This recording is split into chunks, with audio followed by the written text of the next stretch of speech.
You may know that traditionally, ballet has a culture of dancers being seen but not heard, expected to do what they're told without demand or complaint.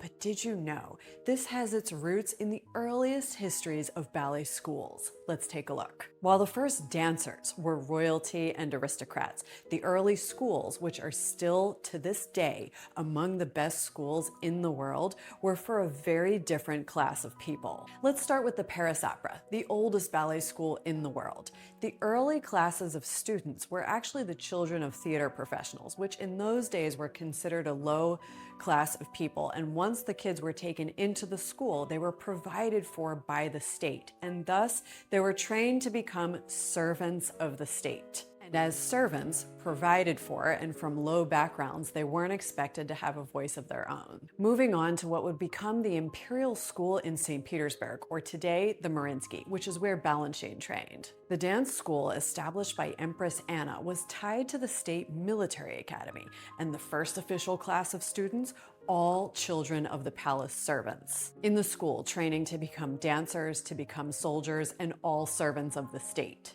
The original class of students from what would become the Bolshoi School in Moscow were all orphans from an impoverished orphanage taught by an Italian ballet master. And later, in the imperial theaters in both St. Petersburg and Moscow, which were founded under Empress Catherine the Great, the dancers were usually serfs or children of serfs. A serf is like in between a servant and a slave. They were attached to the land and could be bought and sold with the land. Orphans or from other disempowered backgrounds. Fast forward to today, in even some of the most prestigious companies in the world, you still very often see this dancer as replaceable servant mindset, whether or not management has any idea where that culture comes from. Join me on my free Substack for more dance world breakdowns and behind the scenes.